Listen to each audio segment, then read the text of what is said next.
Huh. Okay, we all got the notification. Perfect. Oh, wrong mouse. You've done better than most. Nobody left. Oh, Here comes Nan. Nan. Hi, Nan. Okay. I think yeah.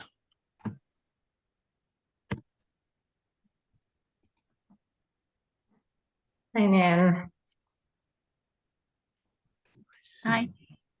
You're muted.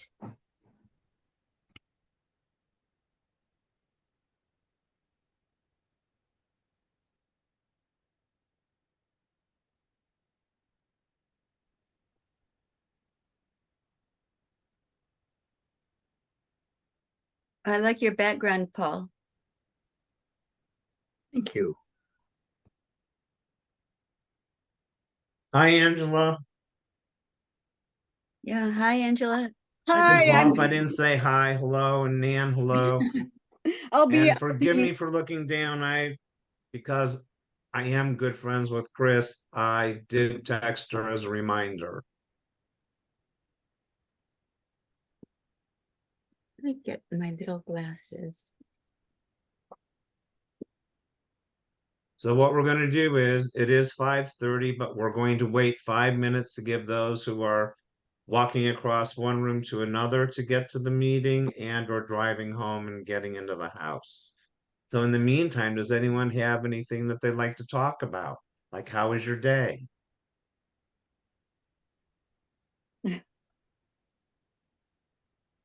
Go ahead, Angela. The floor is all yours. I saw your light. I saw your light come around your name. Oh, I didn't want to say anything, but I'll just say my day was kind of hectic, but I'm happy to be here. Thank you.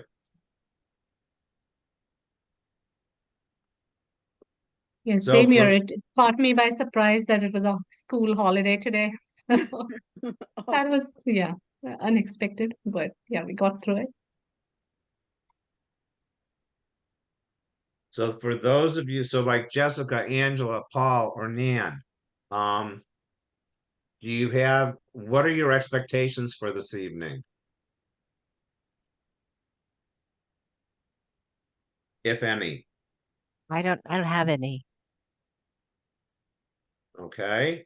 I just want to be here and take in everything that you're offering here tonight.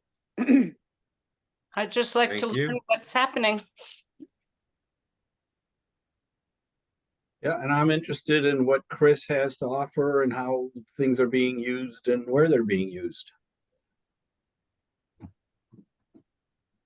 Okay. So I guess we'll just do introductions to just move things along. So I want to thank all of you for attending.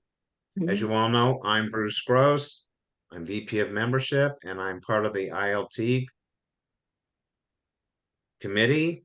So I'd like to introduce Carla Kincaid Yoshikawa, Yogini, and Renew.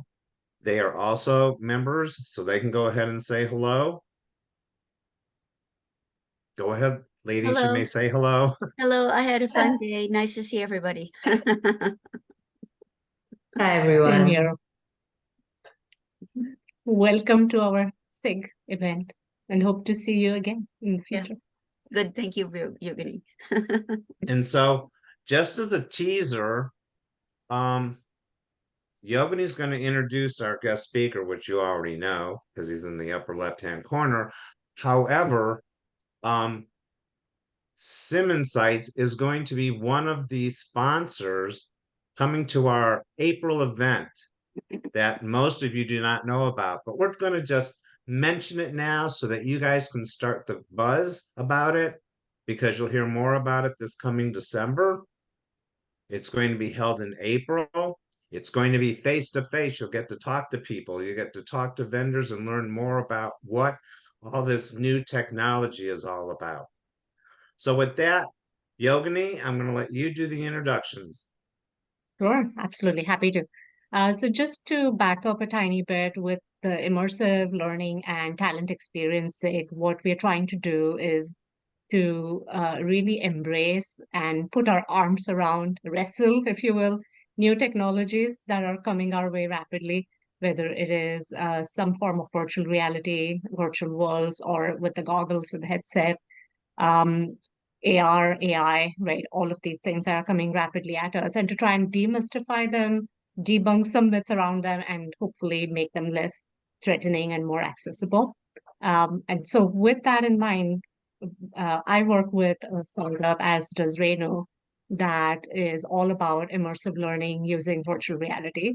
And in 2021, end of 2021, so way before AI became the hot topic, at Studia, our company started working with SimInsights to look at AI-powered VR simulations. And we were interested in developing something with them that was a difficult conversation simulation, and we did both an in VR using the headset version as well as a desktop version. So since then, it's been a great partnership, great collaboration, and since we are in the same space, very delighted to welcome Chris Johnson back into the fold and have him talk about SimInsights and the amazing things they do. We've lost touch for about a year, so I'm curious myself, what are some of the new things that SimInsights is up to? Over to you, Chris. Thank you so much, Yogini. So first of all, hi there, and thank you all for attending today. My name is Chris Johnson, and I am the lead sales engineer from SimInsights, and I'm happy to be showing you what SimInsights is doing with AI and how it is being applied today. So to begin, I'd like to give you a quick overview of SimInsights as a company before I go into a live example of how generative AI can be used. And then I would like to give you some further examples of industries we are applying this technology in before opening the floor to answer any questions you may have about the technology you see or about our company in general. So with that, let's begin.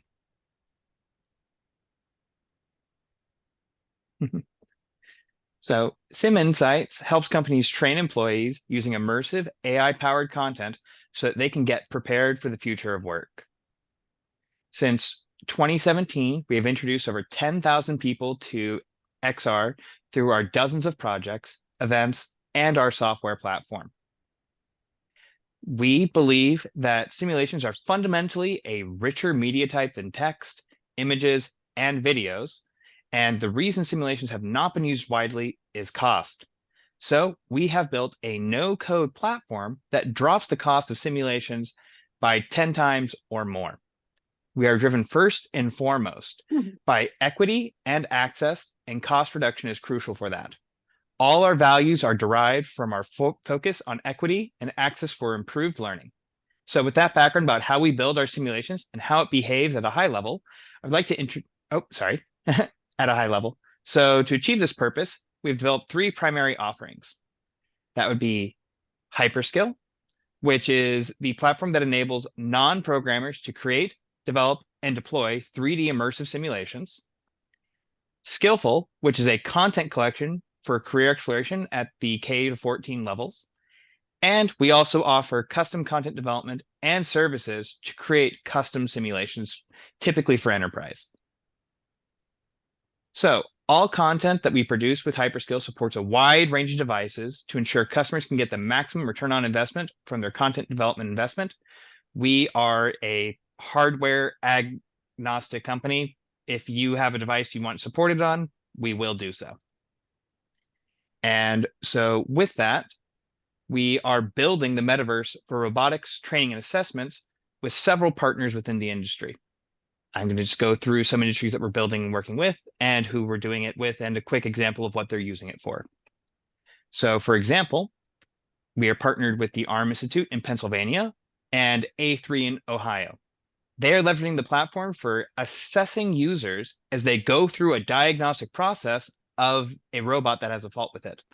They are also using the platform to explore safety protocols of robots within the workspace. Within the healthcare skills industry, we are building a metaverse with UCLA Health and School of Medicine. They are leveraging the tool to teach nurses and doctors the steps for donning and doffing of PPE, patient care, and practicing diagnostic procedures, as well as proper behavior in the workplace as they engage with our artificial agents. We are also building the metaverse for machining skills with OMIC in Oregon and TAMU in Texas. In the field of machining, we have worked with Texas A&M and the Oregon Manufacturing Innovation Center to virtualize their equipment to teach students the proper procedure for machine operation, which allows for the virtualization of their lab coursework and material, and provide guidance and assessment to students with artificial intelligence standing in as a teacher's aide, which is able to answer any student's questions that they may have. We are also building metaverse for design competitions with ASME in New York. We have worked with ASME for the past few years, allowing for design challenges where students were tasked with creating their own AI behaviors to accomplish a variety of tasks, whether to be creating a self-driving race car, ocean cleanup, or a lunar lander. We are building the metaverse for automotive skills with Crane Morley in California and others. When it comes to automotive skills, Crane Morley, LearnyV, ITRG are all leveraging the Hyperscale platform to train users in the vehicle repair process, safety with electric cars, sales training, or creating multiplayer sales experiences and assessments. We are also building the metaverse for semiconductor skills with UCI and PCC and several other colleges. So we are working with them and a variety of universities and bringing in instructional design and training into the semiconductor industry. So with all of this together, we are building the metaverse for career exploration with many K-12 districts and nonprofits. All of this content is being brought together to be experienced by our users to give them the ability to receive on-the-job training or a day in the life of any career at their leisure.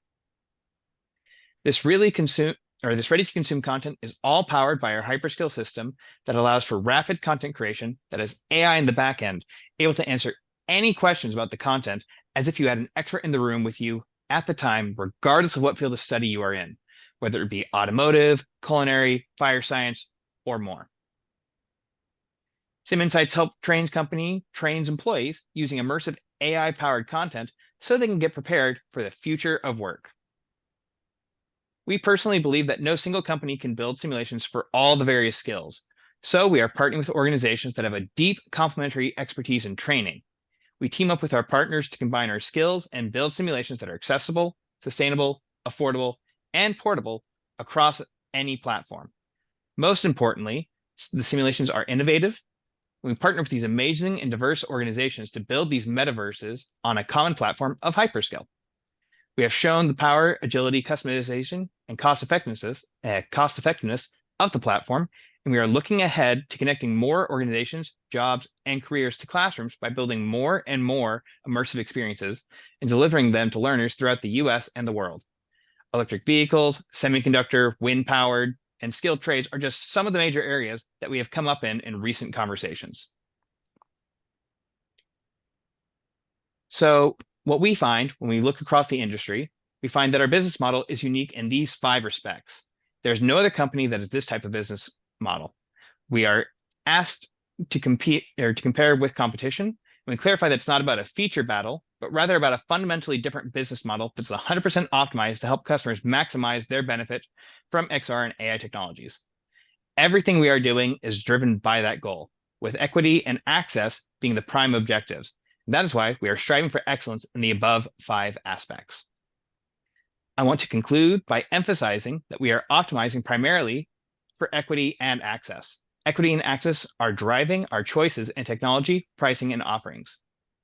Partnering with these diverse and amazing organizations to build these metaverses on a common platform of hyperscale, we have shown the power, agility, customization, and cost-effectiveness of the platform. We are looking ahead to connecting more organizations, jobs, and careers to classrooms by building more and more immersive experiences and delivering them to learners throughout the US and the world. Electric vehicles, semiconductor, wind-powered, and skilled trades are just some of those examples that we've come with in recent conversations. All right. So with that, I'd like to move on to a live demonstration focusing on generative AI. So we have found, yes, Chris, sorry. For one, let's open it up to questions at this Absolutely, point. that's fair. And I have a question, but I'd like everyone else to ask first. Sorry. Yes, if there's any If questions there you are have at the any. time, I'm ready. Okay, I guess I'm the only one with a question. Well, When you, Okay, I'll ask a question. What is what is your process to go in? Let's say I'm a new client. How do you come in and figure out what I need? What kinds of things how would you meet my needs, whatever they are? You can come up with whatever industry you think I want to be in. Sure, by all means. So that would depend, first off, on how you would like to engage with us. Let's go with you would like to create an experience in your industry. Okay, and you are a subject matter expert on this process. You have an idea of the simulation you'd like to create. So that being the case, we have our authoring tool, which we have other subject matter experts within the industries I described before who are using the tool to create their own virtual reality experiences.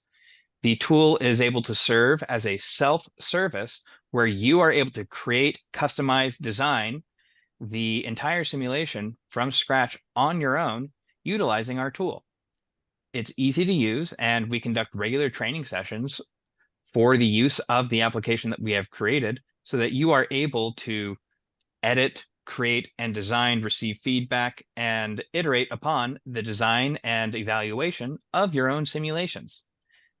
So for example, if I have a process I want to show people, and I do a YouTube video of that process and post it, what you do, how would the output of me going in and using your equipment to create that, what's the difference there?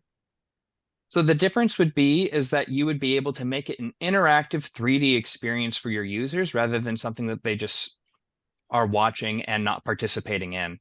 You are also able to add in virtual agents. And let's say that for your process, you have a PDF that goes into more detail about any questions that somebody may have about that process, or that you would find users that you'd like them to have.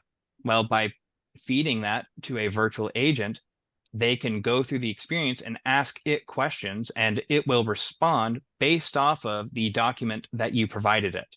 So it's able to answer questions on the fly for users as they're going through the experience.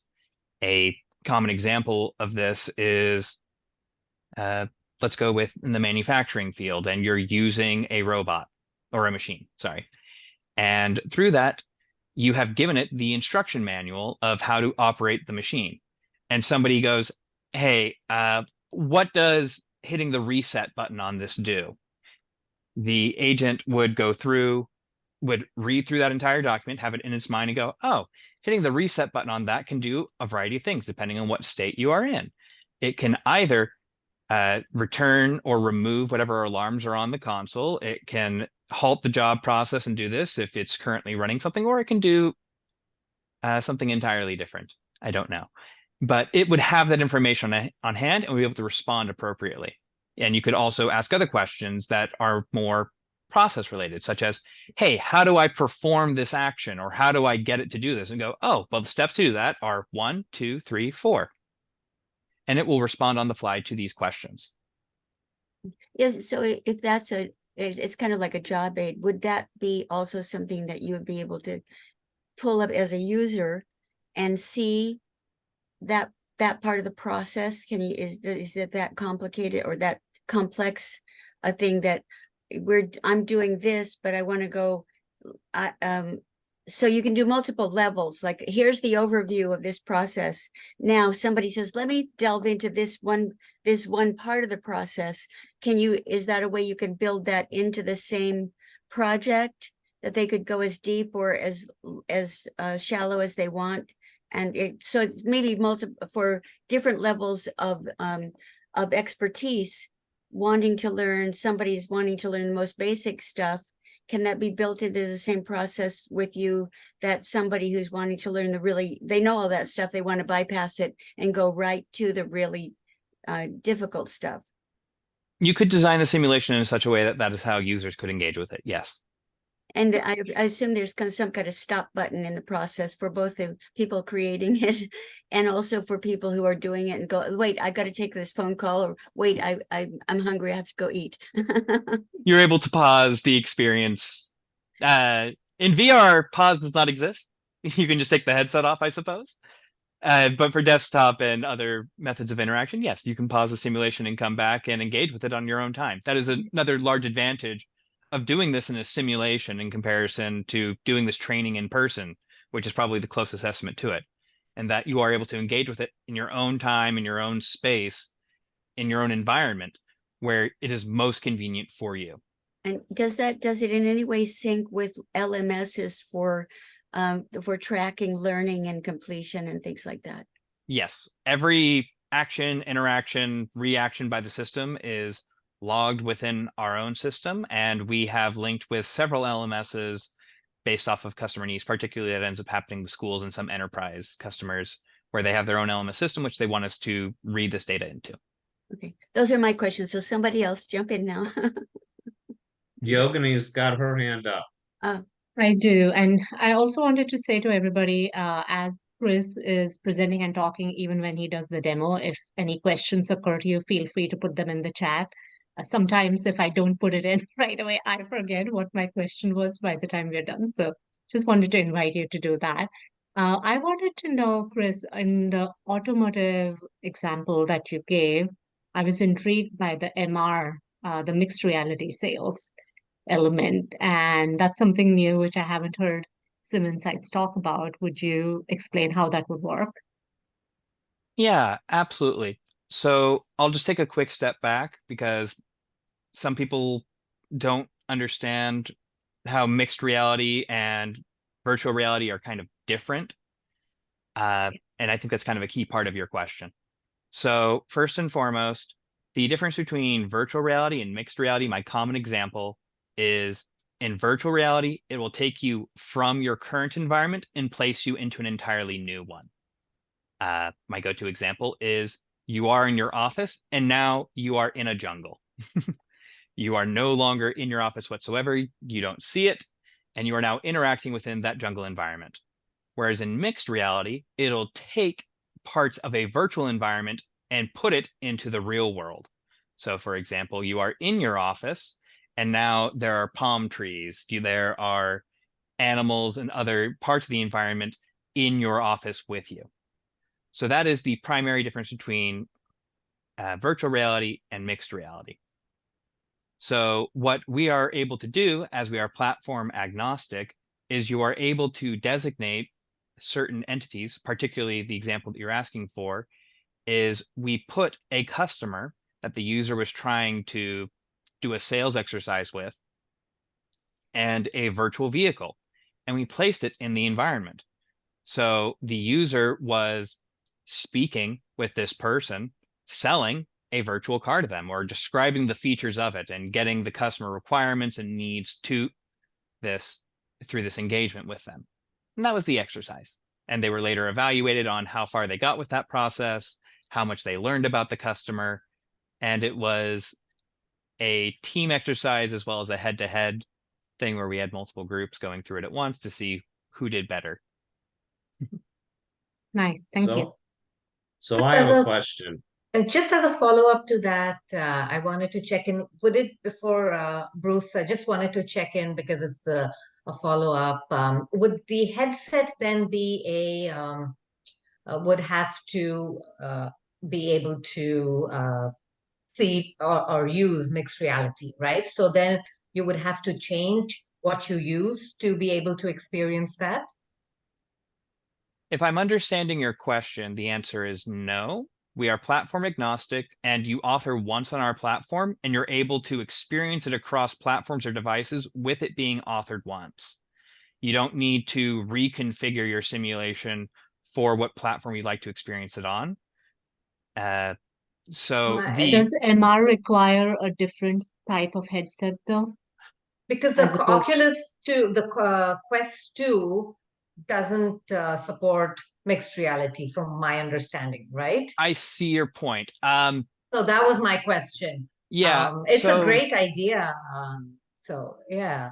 I guess to go a little bit more into the details of first off, platform agnostic just means we don't care what device or whether you want to experience it on web, desktop, or anything else. We support all hardware that you could want it on, is what we mean by platform agnostic. Okay. And what we do for mixed reality, again, the primary difference is you don't load the virtual environment because that's not necessary information for a mixed reality experience. But in a virtual reality experience, you need that floor present. Or in my example, it would be the jungle. So what happens is if you build a simulation, not you just build a simulation in general, and you are creating it, it's going to have a designated virtual space, is what we call it. This would be like, say, a warehouse or a sales floor in my sales example where we were selling a car to somebody. And in virtual reality desktop, every environment except for mixed reality, you would be loaded into that environment, and then the customer and the car would be added in. For mixed reality, it does not load in the sales floor environment because that's not necessary for a mixed reality experience, but it still loads in the vehicle and the person. And you are still able to engage with that same simulation without changing any of the configurations about it, whether you are experiencing it in mixed reality, extended reality, desktop, or web. So if you have a virtual. Wait. Okay, you've been Paul. waiting. Go ahead. No, I can wait, but Paul put his hand up. Oh, okay. Go ahead, Paul. I didn't. I will put my head up next. So this is kind of a boring administrative question, but I'm running into barriers with the application of AI in organizations who their IT department or their legal department says, hey, there's a phrase in here that says if we buy this, they have access to all our graphics, all our pictures, our contact list, et cetera, et cetera, et cetera. And they're saying, no, we're not going to do that because that's a big risk for us. Or so looking at your client list, it's wonderful that all those places are in there, but what is the standard for 100% ownership of what you do? But is there a firewall or a protection that what you already have is not accessible to you for use? There's a separation from what we have access to versus what you create and what you upload. Yes. As far as the technicality of what that separation is, I would have to reach out, or I'd have to connect you with the database developer on our team to give you specifics. Okay. But there is a separation there. We are compliant with data security. Yeah. I'm sorry, I can't give too many more details about that. That's fine. Because you're lumped into this general world of AI, there are some that do that. Like if you write something or draw something to use that system, you give them access to everything in your files that you've already written or you've already created. And people are going, oh, no. I want this to be like a library. I check out books from you. I don't come to you and give you the books I have. Got it. Okay. So when it comes to that, our AI only has access to what you give it within our application. It doesn't have access to anything outside of that because it has to generate information off of something. Otherwise, you're going to get nonsensical responses, shall we say. Absolutely. Okay, good. and some of the systems that have preceded you have raised cautions on that. So, okay, thank you. No worries. Well, I'll ask a different question now, because that does raise some questions about intellectual property of instructional designers. And if we have, are working with you and a subject matter expert to really come up with an effective learning program, we are using our material sometimes, or that it is the customer's material. Is our intellectual property protected? You're not going to go take everything that we put together for a great way to teach this and go market it to another company, or is it yours once you've run with it? So that is one of the key differentiators about us as a company. You own it, it's yours. If you want us to distribute it or anything else, we absolutely can, but it's yours. You created it, you own it. It's being hosted on our platform. And that's just part of what we have to do in order for it to run, but you own it, it's yours. Well, then if nobody else is gonna ask another question, Well, my- I think Angela, Now Angela seem, now I'll do you ask. have your Or hand up, Angela, do Angela? you have a question? Go first, Bruce. Okay, my question is now, and I didn't need to ask it because everyone kept asking questions and I was getting answers based on what Chris was Lovely. saying. So if I'm understanding things right, just to clarify, I can run this whether I have goggles on my desktop, on my iPad, on my phone, correct? Phone might be a little bit hard, but the rest absolutely. Okay. Well, I just threw the phone in just for fun. So my question is, since this is supposed to be an immersive thing that we're putting a person through, if if I if if if okay, Carla's got a set of goggles on, Yogine's got her laptop, and Jessica's on her iPad. Are we all going to see the same thing, and are we going to experience the same thing? Or is someone, because I just have this feeling that the goggles are going to give you more of an immersive environment, even though I don't think I can stay in the goggles for more than 5 minutes. The content that you experience is going to be the same throughout. The person wearing the VR goggles is going to be further immersed than the one working with any other platform, just because of the way that it functions. Okay. But you are able to experience the content regardless of what platform you have or have it on. But yes, I would say VR is the most engaging and is showing the most positive feedback when it comes to users going through and retaining the information. Okay. Angela. Yeah, well, I just downloaded the latest CS for Illustrator and Photoshop, and I got this whole generative thing of, oh, you can do this and this and this, and then to try it out, you have to like give them permission for something, and that always, is like a no-no for me. It's like, wait a minute, I'm gonna find out what they're gonna do with, what if what I'm gonna put in is gonna be like a bad chat, GPT, which isn't, protected, and they're just going to take whatever I put in and put it into their database thing. And trust me, I don't know much about this, but you said we could ask questions, so. Yeah. So what was the question in that statement?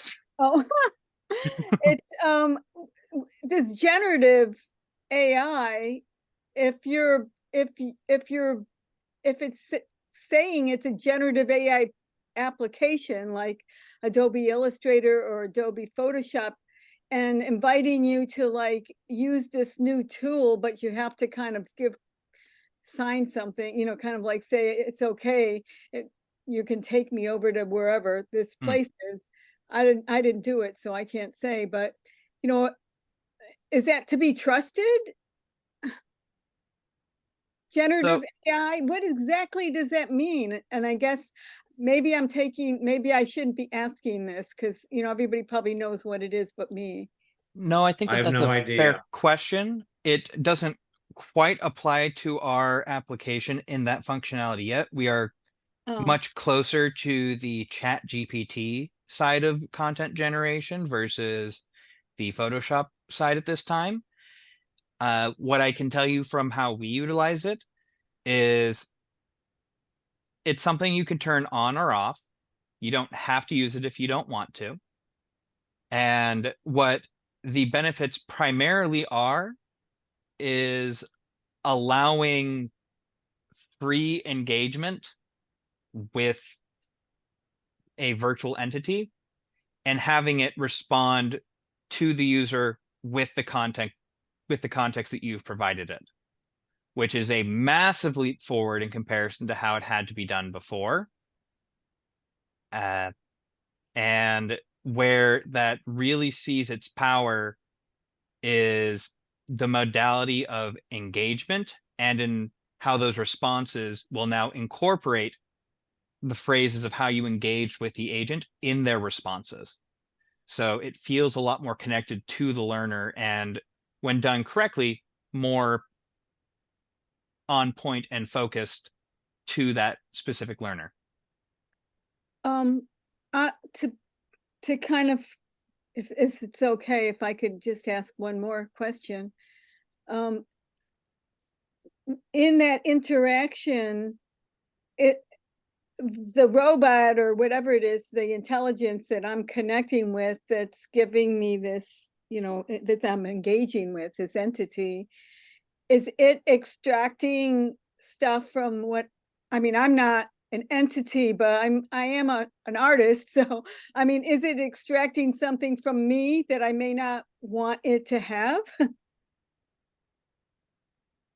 So what you are doing to determine the responses of the agent is you are first providing it, well, first you're turning it on.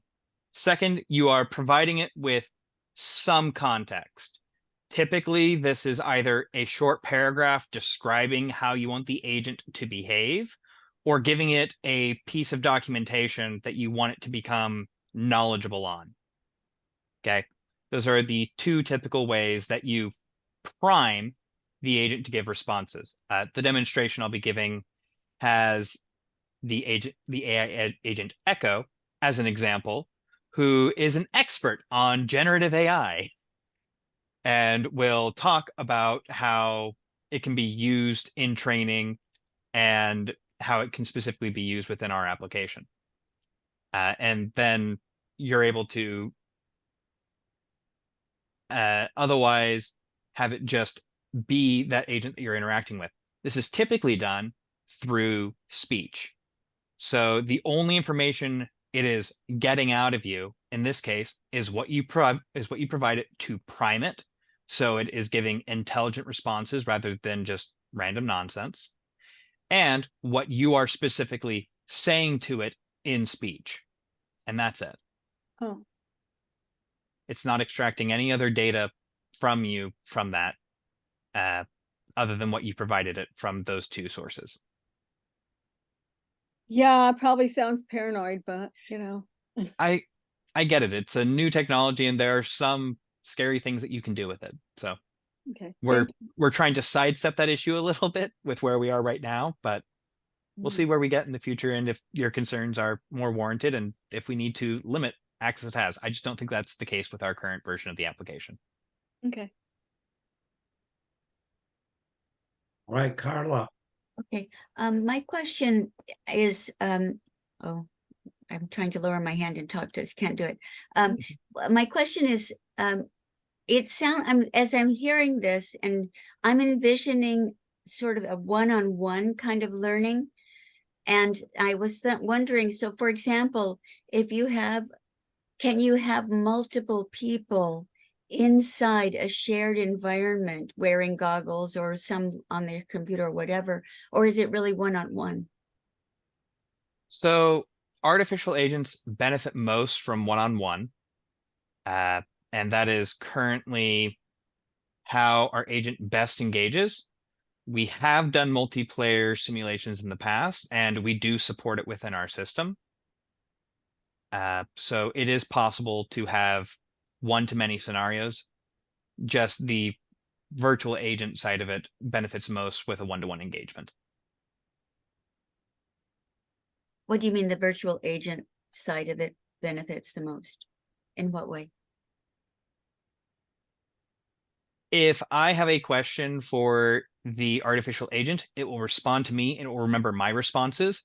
If somebody else asks a question, it currently does not have that context of what I asked. It only has the context of my personal conversation with it.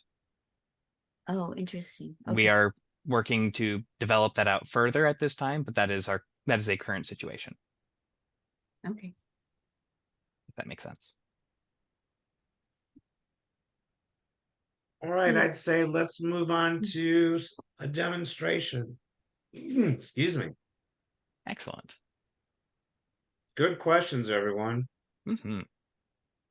So we believe that generative AI technologies offer the potential to significantly advance the stimulus, response, and feedback aspects of training. This means that AI can generate content on the fly allowing the learner to respond with innovative modalities such as speech, and in the future, vision, and also score the learner's open-ended responses to provide feedback. To demonstrate this capability, I would like to introduce to you Echo. Let me just hide some things here. All right. So this is Echo. They are an expert in whatever we'd like Echo to be an expert in. In this case, it's on AI. So I'm just going to ask Echo some questions. Please let me know if the audio of Echo is not coming through here. I will quickly reestablish this if that is necessary. But in the meantime, Echo, can you comment on how generative AI can help improve learning?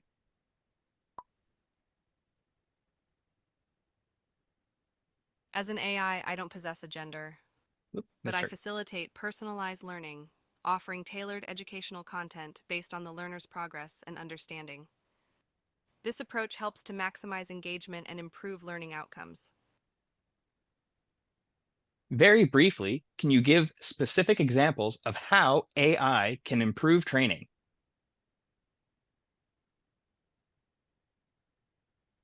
Certainly, AI can provide adaptive learning, offering personalized paths based on learners' needs. It can also use data analysis for continuous improvement and simulate real-world scenarios for immersive hands-on training. Focusing on assessment, can you give specific examples of how AI can improve assessment of open-ended conversations?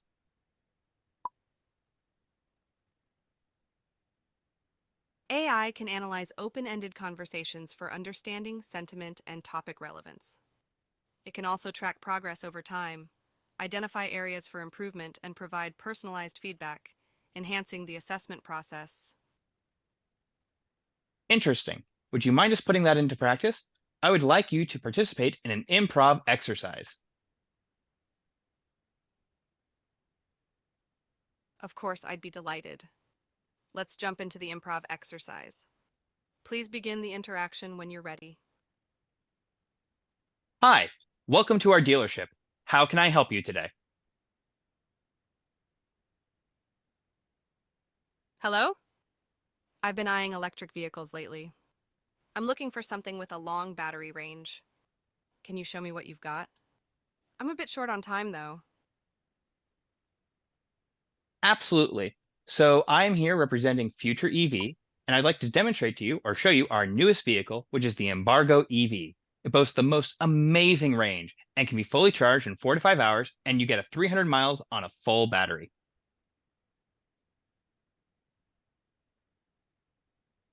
Wow, 300 miles on a full charge? That's impressive. But I am a bit curious. How long would it take to charge it if I'm on a road trip and stop at a charging station?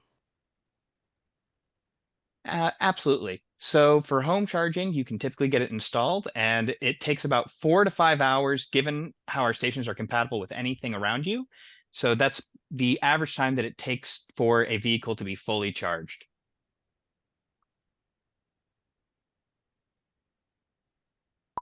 That's not too bad. What about the maintenance? I've heard that electric vehicles require less maintenance than traditional cars. Is that true for the Embargo EV as well? Why, yes, it is. By the nature of it being an electric vehicle, it tends to have less maintenance over time because there are less moving parts within it, and thus less maintenance required for the vehicle during its lifetime in operation. Sounds like a dream come true. I do have one more question, though. What's the average lifespan of the battery? I'm interested in the long-term aspects of owning this car. Let's stop here, Echo. Can you please give me a short evaluation and feedback? Please keep your response to under 50 words. Breaking character here. You were clear about the product's features, which is great. Try to add more enthusiasm to your tone. It'll help engage customers. Also, be more specific about charging station compatibility and battery lifespan. Thank you, Echo. So that was just a quick demonstration of how you can utilize this technology and how we're using it and how it's able to interact with users in in any modality you'd like with it. And you're able to customize it to meet your needs have it give live responses to any questions you have, and play with it, and have it be an interactive force that you're able to go with. Are there any questions about what you just saw and how it can be leveraged? Okay, I have one question. I'm going to go first. First of all, that was just amazing, especially when you asked her to give you feedback. It was like, oh my God, it was like she was talking to me. Talk with more enthusiasm, Bruce. My question is, aside from the person sitting there or the AI, whatever you call her, what did you call her? I called her Echo. She can be called Okay. anything, though. Aside from Echo sitting there, how hard is it to create the background, that scenery, the walls, the lighting? I mean, she even had a shadow on the left-hand side. So how hard is it to create something like that? So if you are okay with what we have provided within our own public repository, we have over 2,000 assets available within it that you are able to freely utilize and arrange in place. We have over 20 virtual environments to choose from, and we are adding more to that all the time. And if you're okay with our selection, you're able to just drop any virtual agent into the space and go. If that is not to your liking, or you find that our offering is not suitable for you, we are built on top of the Unity platform, and any 3D assets that you are able to engage with within the Unity platform, you're able to get within, or you're able to get it into our platform as your own private uploaded asset. So when you say Unity platform, are you talking about Unity that's actual 3D environment where it was only done on it's help me, Carla. It's Unity is a game computer-based? engine, if that's what you're talking about. The other one in that sentence is typically Unreal and Torque, if that is what you're thinking of. Well, I think Unity 3D was one of the sort of competitors to the Second Life type platform, and there were things where multiple people could log into a Unity 3D environment that had been created, but they I think the problem was that you had to be a software engineer to move a couch if you wanted to do something different. But you can have, that's one area, that kind of platform, the ones that I've experienced, you actually can have multiple people come in from multiple sites through a computer and walk around in some kind of little avatar looking thing, and they can interact directly in some ways, or if I remember, they could. I think they could even talk. They had voice over IP, I think, on some of those Unity places, but it was just it was the technological experience that was required to use them or to create them that was a problem. Yes. So Unity is, as you mentioned, a game engine that in order to interact or create with, you have to be a programmer in order to do so. We have extrapolated most of that out to where you're able to get the same effect as if you were a programmer, but instead of writing code, you are designing your experience by creating a flowchart. And with that flowchart design, you're able to get that behavior with your simulation and engage with it by creating that flowchart, rather than having to write if statements in code and knowing that syntax. So just to finish off my question, so what we were just viewing, if we had created that, because we're looking at it on our computers, that's what I would see. Versus if I had goggles on, it would be a little bit more immersive where I might think she's really sitting across from me. The visuals would be the same. You would no longer, whereas you are clearly staring at your computer screen and engaging with her. It's similar to how like we're engaging in Zoom. That's kind of how that experience is when you're going through it on desktop. In VR, I am now in that environment with her. I look to my left and my right, and I see that office space. I don't see my own. And now when I speak to her, she's directly responding to me through that, the same way I was speaking and she was responding to me there. But I don't see the interface through the screen. I see her as being directly in front of me. Okay, thank you. So if you were doing mixed reality, would you then, for example, she would be in your office sitting across from you? Yes. If I were to do this in mixed reality and I wanted to get a similar effect, I would probably have a table in between me and her, and I would place her on the opposite side of the table. And it would look to me like she is sitting in a chair on the opposite side of a table to me.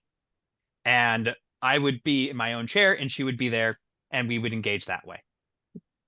But I would not see her office environment that was built around her, if that makes sense. Right. I'd have to have goggles on to do it that way. Yes. Okay.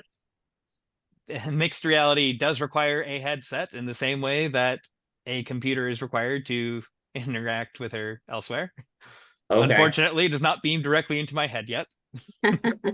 I think Give I've it thought of time. that. No, I'm not going there. I've seen the sci-fi with the implants and Yeah, the implanted chips and all that. We're not quite there there. yet. Let me know how that works out for you.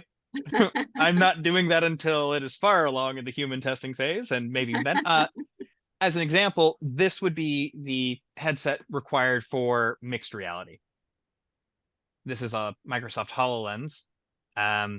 You would wear this, and because I'm wearing this, I can see the mixed reality environment, and I can still see the real environment in comparison to VR.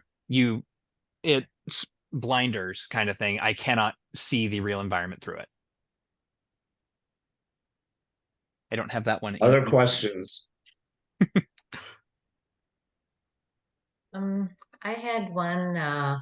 Chris, how much of context setting would you need to do for, say, the user if I was to come in? And obviously, you don't want me to ask any random question to echo. Or so for the prep, so I'm thinking of it as from a learner point of view. How much do you need to do, and how do you prep the learner coming into the environment to make that experience effective with what you have already fed it into AI? Yeah, by all means. So it depends on what level of engagement you want to have with Echo. Again, my common go-to example is an expert in a machine and all of its operations. You give it a user's manual, which is maybe 300 pages long. Okay, it's an expert in that entire process with everything that's contained in that document.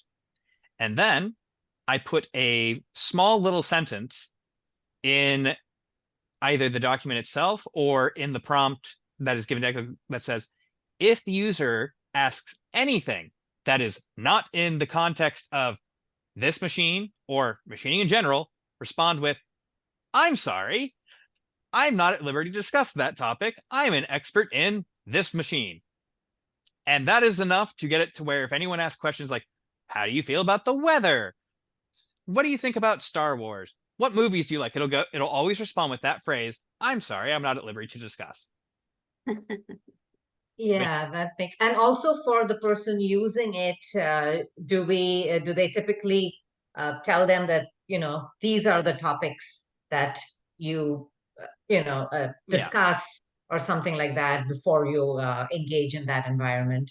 Precisely. So typically I would give a small prompt going, hey, welcome to the environment. You're going to go through this process. Here is Echo. Echo is an expert in the operation of this machine. If you have any questions about the use of the machine, ask Echo. And that's typically all the guidance that we give them as far as that goes, because Echo will take care of the rest, because if they ask anything off topic, they'll get the response, hi, my name is Echo. I'm only an expert in this machine. I can't respond on anything else. And if they ask anything about the machine, Echo will go, oh, well, here's how you do that. Okay, great. Thanks. Anyone else? A quick question. So let's say I get to the point where I have a pretty robust library of things that Echo can do. Mm-hmm. I've worked in way too many organizations that are awful at version control. And suddenly, Echo, which was right 2 weeks ago, is not right now. And so, do you have any things built into support version control? I know of one place where they kind of say you have to look at this thing and it'll ask you every 30 days, is this still correct? Or something like that. I mean, how do people handle version control? Because I could see once I have 300 of these for all the machines I have and all the safety things, I need a full-time person just to stay on top of that, which by the way, they should, but they often don't. Yeah. So currently what we do is as the virtual agent improves, there is a drop down for which version you would like to use going forward. So you are able to self-select, I want, I don't know, GPT v4, and we're holding that as the version that you're using. And then GPT-5 comes out, I believe it would be your example, and GPT-5 breaks everything that you've done. You still want to stay on GPT v4. Would that be a viable example? In our case, yeah. That's a good, one of the workarounds I've seen some places do is they learn, you said you have a 300-page document in there. Yeah. They basically say, is there a way to do, here is Echo, and Echo has the table of contents. And then you say to Echo, I need to know about high temperature procedures for the XYZ machine. And then Echo goes to that. So they also, because they say we have to go in and change the whole thing if we change one sentence in one chapter. Or by doing it by chapters, they kind of go, oh, that's easy. We can go in and just change that chapter. Have you had anybody discuss that with you or work that out? That hasn't really been an issue because if you're talking about the version control of the documents you're feeding Echo, that's just delete the old one, put in the new one, or don't replace the old one. Like, Echo only has the context of what you give it, which you are in absolute control of. And if the document changes on your end, but you have not given it to Echo, Echo's information has remained unchanged. You have to give Echo the updated information for her to utilize it. And if in your case, you are experiencing bad information after you gave Echo the updated document and you were happy with the old one, you can just swap it back. If that makes sense. Thanks. No worries. Carla? Yeah, I think that raised some questions for me. So so so you basically would make the change in the computer, right? And then the goggles hook into the computer in some way, or let's say you've got 10 different goggles that people might use any of to play whatever program. But so is everything in the computer? So I've got version 35.2.8.9 of some 3 pages in a 300-page document. And so you can swap that out in a computer, some kind of a computer document sharing site where they store that stuff, and somebody's in charge of keeping it updated. So what would be the process of updating just a small segment of a large document, and where's that information stored? So it's like, how automatic does that become? By all means, I'm going to just share this slide, which was not shown, just to maybe give you a better idea of how the system functions. Mm-hmm. So first, there is our virtual repository that exists on the cloud. This is where all 3D assets, documents, images, videos, what have you, live. Mm-hmm. That is then accessible by our platform hyperskill. This is where you are able to edit, change, configure anything. Mm-hmm.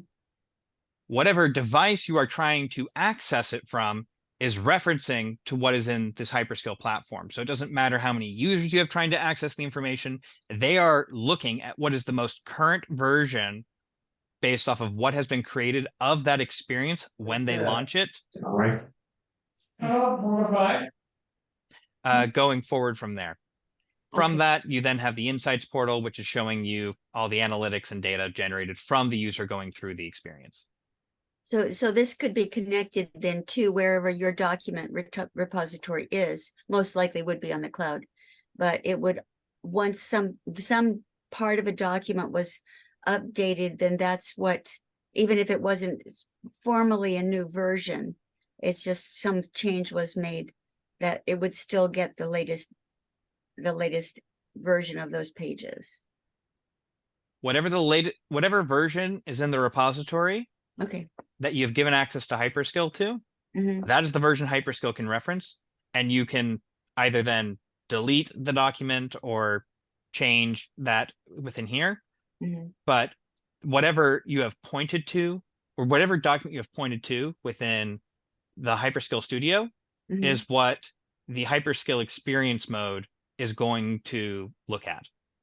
Okay, then I have another question about that, because there's a movement to have companies store all, use something like an app and store their stuff on the sites of the tools that they're using versus on their own, in their own system. Is the Hyperskill Studio like that? It's in your cloud, under your control, or is a company's Hyperskill information going to be within, let's say within their firewall or something like that? We've done it both ways. Okay. So it's by default, it is within our own cloud service management system. If you are somebody who finds that unacceptable and require the application to be able to work with for your organization, it needs to, for your personal assets, have that stored in your own cloud repository. We have worked with customers who had a requirement like that in the past. Okay. Is there a significant difference in the cost when that's done? No. Thank you. No worries. But yeah, I hope that helps. Anybody else have any questions? Do we have time for another little preview of something?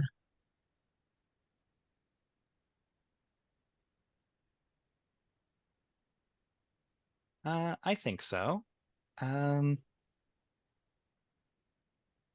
So we have a variety of videos that you're able to, that's not a button I wanted to hit.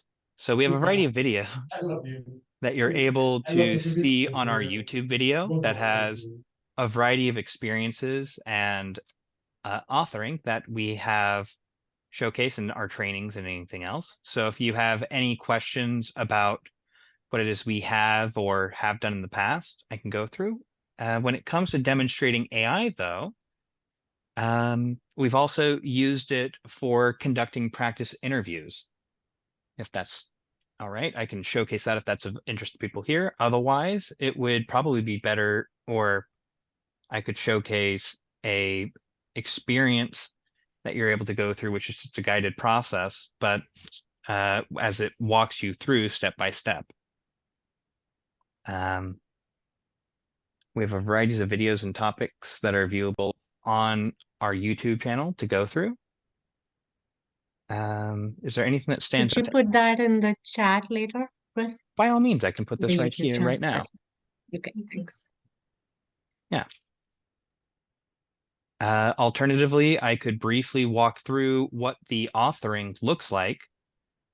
So you can just at a high level see how the flowchart design is able to be utilized for creating an experience. Do people have a preference? Mhm.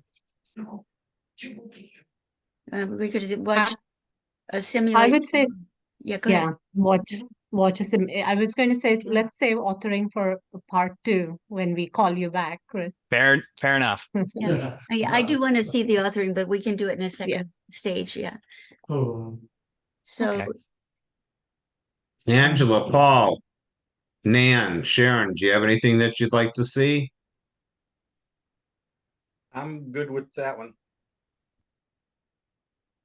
I don't know enough about it to choose. I'm enjoying it though, so I'll let you all choose.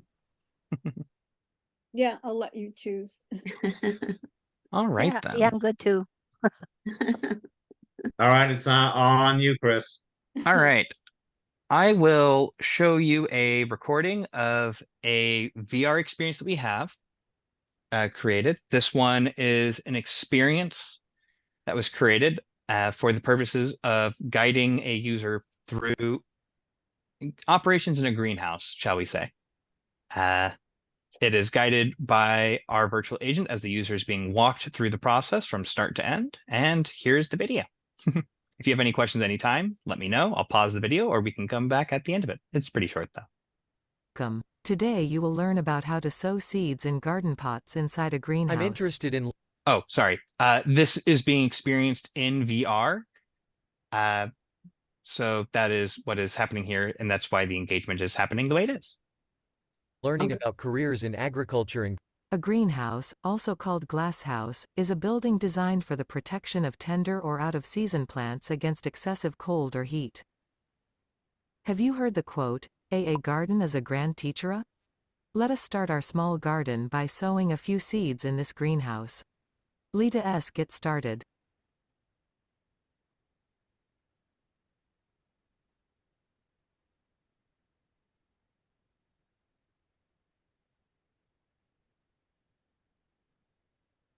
To start, we must first prepare our garden pots to sow the seeds. Please pick 2 clean and sturdy garden pots from the shelf and place them on the potting kept on the wooden table in front of you.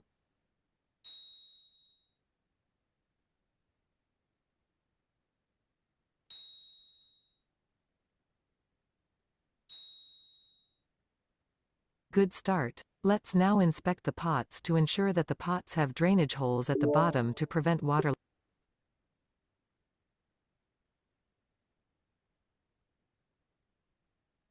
Sow seeds in. I think, Chris, you're on mute. Yeah. Sorry about that. Sorry, so that was just a very quick example of the environment and some of the guidance that you can receive going through it and how it walks you through the process with the agent. And when you perform the action, it will guide you and prompt you with the next step, kind of going through it. We have a variety of examples of interactions and what it is you can go through, but that's just a very quick example of how it functions. So out of all the clients that you have at the moment, are they mainly using goggles or are they doing it on computers? They are primarily using VR as the focus, with computers as a backup. And how long does a participant usually spend with their goggles on? Between 10 minutes to an hour on average. Typically leaning more towards the 30-minute side.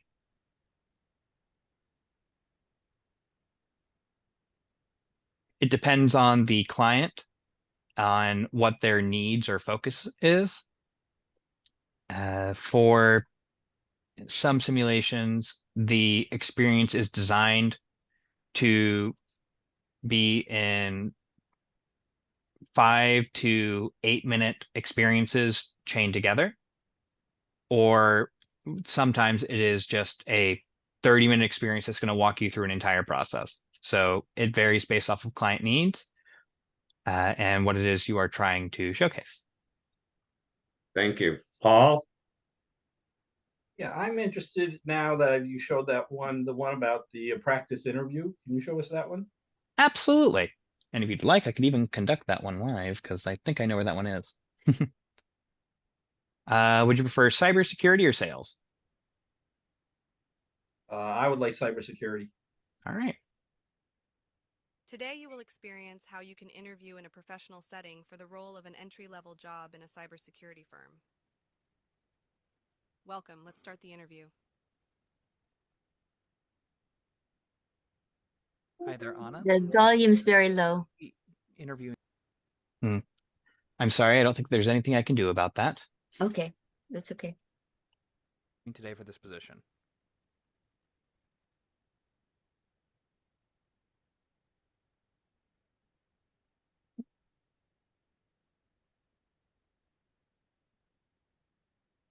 Hello, Chris. I'm Anna, the senior hiring manager here.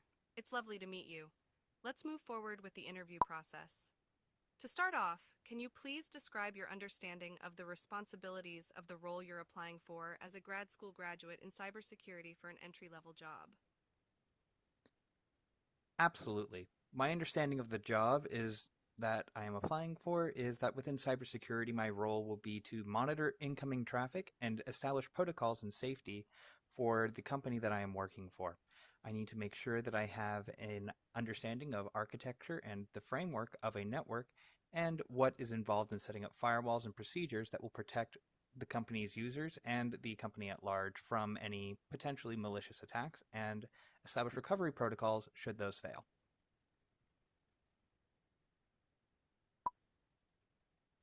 That's a comprehensive response, Chris.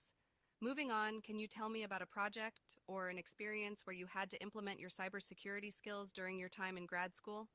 What was the challenge and how did you overcome it? Absolutely. Outside of grad school, though, I do have some work as an IT industry professional working for a small company called Calvary Chapel. There I did serve as part of their IT assistants and working along there. And what I did there for the protection of the cybersecurity of the place was set up a methodology for backup and restoring hard drives and computers so that they could be quickly established into the network.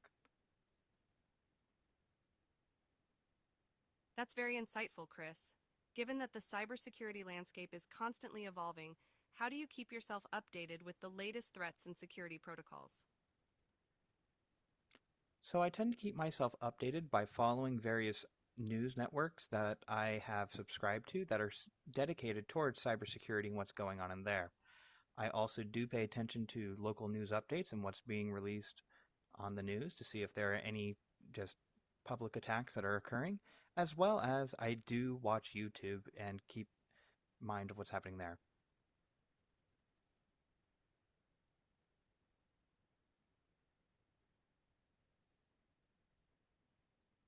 That's a good approach, Chris. Now, considering that part of this role includes a 3-month onboarding and training program, can you share about a time when you had to quickly learn a new technology or software? How did you approach this? And how would this experience benefit you during the training period?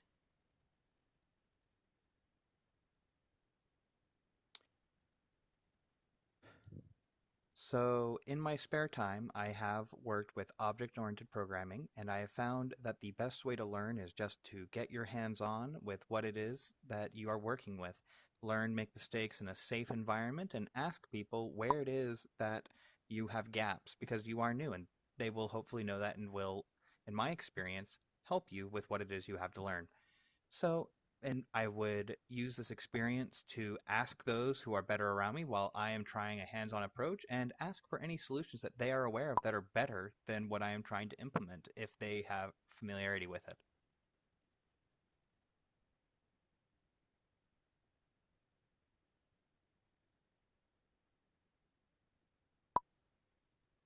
That's a very proactive approach to learning, Chris. And it's great to hear that you're not afraid to ask for help when you need it. Communication and teamwork are key in the cybersecurity field. Now, can you please discuss a time when you identified a security risk before it became a problem? How did you address the issue and what were the outcomes? Absolutely. Due to the monitoring system that was established within the network protocols of where I was working, they were able to,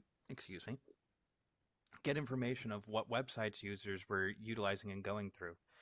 From this, unfortunately, there was a user who was caught by a phishing scam, and before there was too much damage on the network, we were able to isolate the incident to the email that was affected. From that, we were able to quickly recover and store their emails from a backup and move forward from there.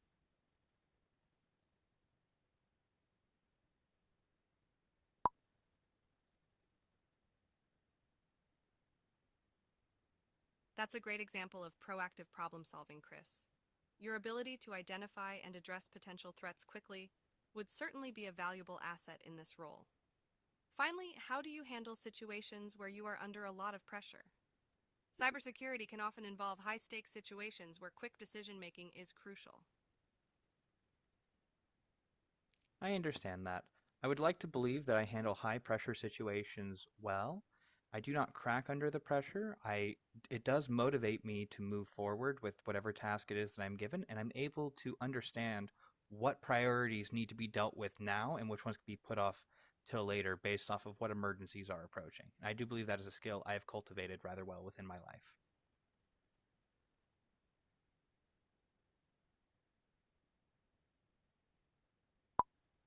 That's an excellent response, Chris. Having the ability to prioritize tasks and keep a level head under pressure is crucial in the fast-paced field of cybersecurity. Your experiences and skills would make you a strong fit for this role. Thank you for sharing your experiences with us.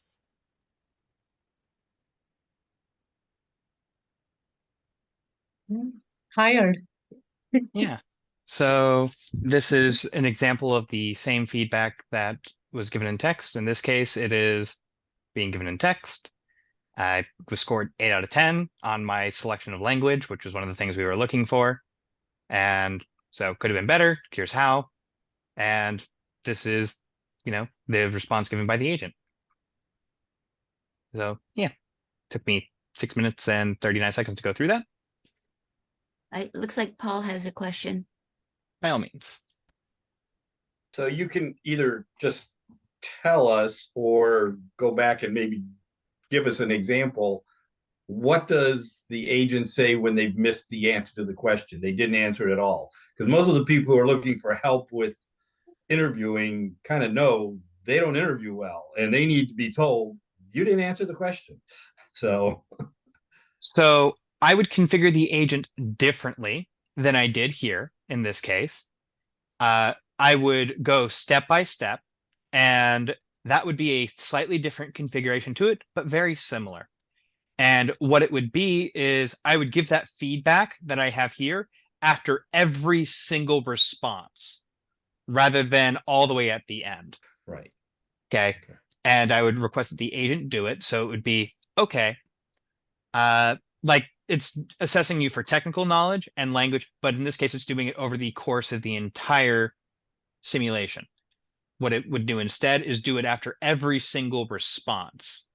So it asked the question, I don't know, how do you handle high pressure situations? And, based off of how you respond, it would go, okay, that response was good, but try to focus more on your actual experience or anything like that. Or, okay, your word choice there was good, but you really didn't actually engage with the question in any meaningful way. You need to include something along these lines. Or those are methods that I would do so in that case, if that was what I was aiming for with this experience. So And a follow-up to that, Chris, is if there was no response, if the candidate says, I cannot think of an example right now, or just doesn't respond, how could we configure that? By all means. So same thing. That would obviously score very low, like 1 out of 10. Probably for language, you'd actually probably get a high score because it's like, thank you. You're honest about your situation and spoke it out very well. So that's kind of just a mismatch, but depending on how you have it. But we go, okay, for the technical knowledge side, you can't think of an example of where you did this. And it would, based off of how you've prompted it, probably go along the lines of try to think of examples where you struggled with anything like this, or you're able to feed it information for giving advice if that's what you would like to do based off of a given topic. So if it's especially in interviews, you can probably guess what kind of responses you are more or less looking for, and you can include that in the prompt that the agent has for that review. So as an example, in order to have this agent be configured properly, I had to give it what would be considered a 10 out of 10 response. It's like, hey, this is what is considered an amazing response to this question. And I didn't have to give an example of a bad response. It could figure that out on its own from context, fortunately. But that is something you're able to do it, and you can have it in that feedback go, hey, this is an example of a 10 out of 10 response. Try giving something along these lines that is true to your experience.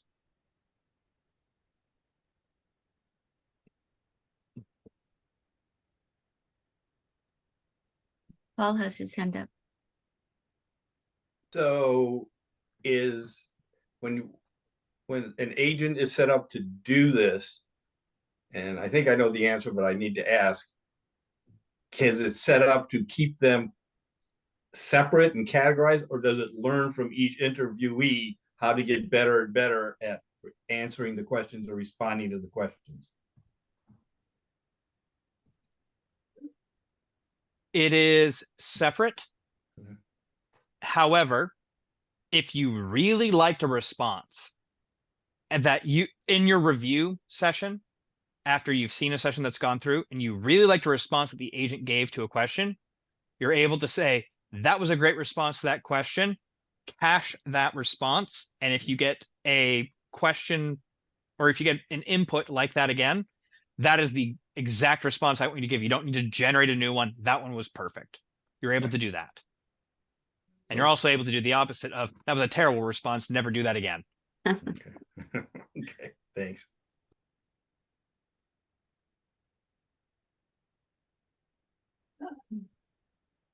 Anyone else?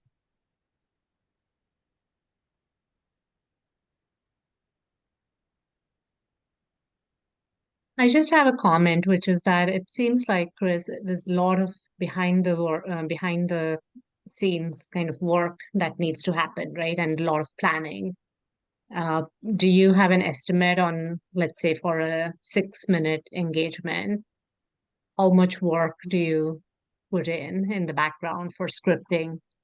Mm-hmm. I will say it's less than you would probably think. That GPT or that interview sim that you just saw, hang on, I'm trying to rearrange my windows so I can actually show you. This is the entire paragraph that was given to the agent for that exact experience.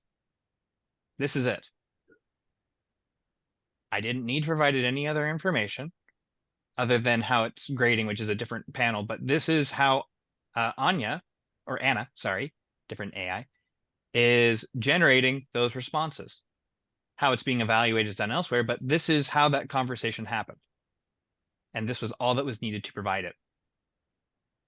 So she came up with all those questions based on what we're looking at? Yes. You must ask 5 questions. Amazing. Yeah. And you'll conclude with a parting statement. Do not exceed the 5 questions limit. And they will just, this is it. How we're grading it is on this page based on knowledge or interview skills, which, this is how you're going to score it 1 through 10, 10 being the best, and how they're demonstrating their knowledge. So that is how we were grading them. But this is how the responses were generated. And that was it. That entire experience you saw. So there is a skill to creating this, but I didn't need to write a novel for this.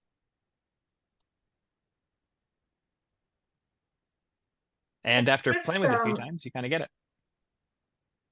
I'm just curious, how would she know that the response was a good response, unless you haven't fed her something that this is a good response, right? Or So this one I do not include if the topic is outside of cybersecurity, ignore it and move on. However, here is where I am analyzing how well are they demonstrating their knowledge of cybersecurity. Okay, so while the agent is going to move on and ask their 5 questions, I'm still evaluating them based off of how well they did, through everything. So somewhere you fed in information about cybersecurity that they should know, that yet you're looking for them to know, and somehow that it's able to connect something that's said to that knowledge base of cybersecurity, like having a manual on cybersecurity. Is that how it's working? I see. In this case, we used this was using GPT. It pulls from that. Yeah, Is that it what pulls you're from saying? GPT's Oh, okay. database in this case. I didn't feel it was necessary in this context to give it a cybersecurity manual to get a suitable simulation in this instance. Sometimes that will not be applicable, and I don't want it to use the Internet of GPT of things for that. In this case, I found that perfectly suitable for my needs.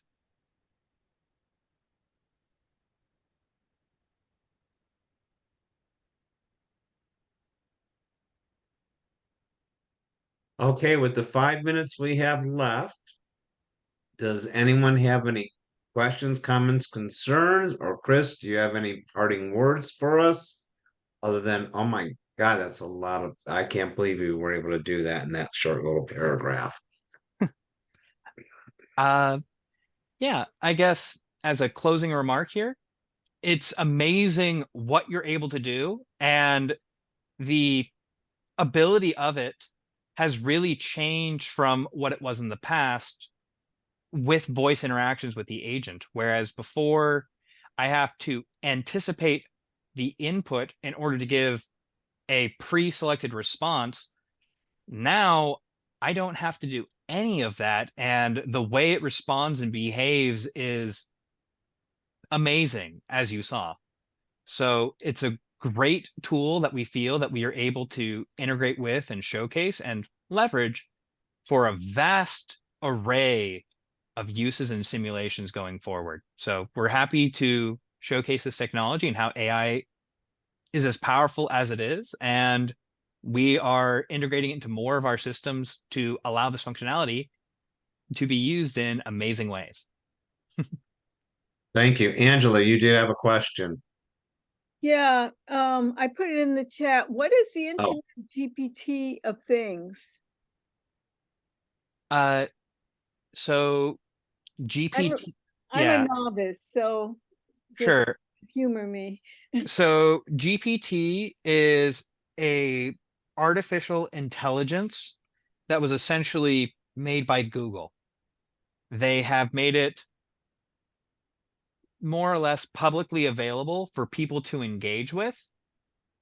And what they did is in order to create this agent, they took a large amount of data, trained this virtual entity on it, and now if you ask it questions, it will look at that giant repository of data that was shared with it and will respond accordingly.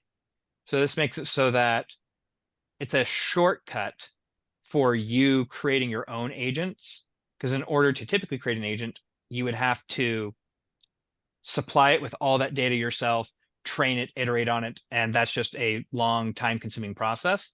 They've made it so you can kind of shortcut that process by referring to that database that Google has already done with it. And that's what makes it the Internet GPT of things and not Chat GPT. Is that right? So they so I just said GPT as a shorthand. Oh. GPT has various versions of their agent they have released. There is GPT-3, GPT-4, GPT-5, and Chat GPT. The differences between them are how up to date that database is, what it was trained on, and what the purpose of that agent is. For example, ChatGPT is purely trained for conversation. GPT 3 and 4 and 5, I'm able to give it a document and it knows how to read that document and extract information from that document to respond accordingly based off of the document it was given. So they serve slightly different purposes, but are, in the case of GPT, they're all Google-based agents that have various purposes. Thank you. Thank you, Yogini. I appreciate that.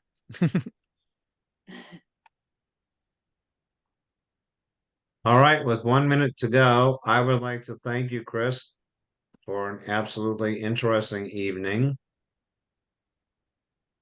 And if anyone else has anything to say, please take a moment. And no, I think I'm excited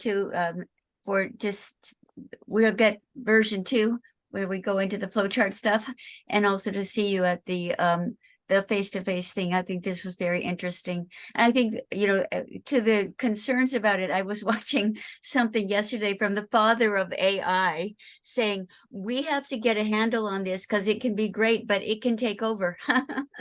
So it does have tremendous promise, but it does have dangers, and right now it's got some limitations, but it's incredible how far it's come very quickly and the way it can be used.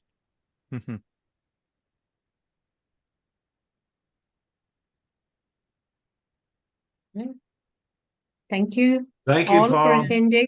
Thank you. Thanks for your participation, Yeah. and thanks, Chris, again. Take care, everyone. Thank Bye, you so much. everybody. Thank you. Thank Good you. night. Good night. Good night. Bye.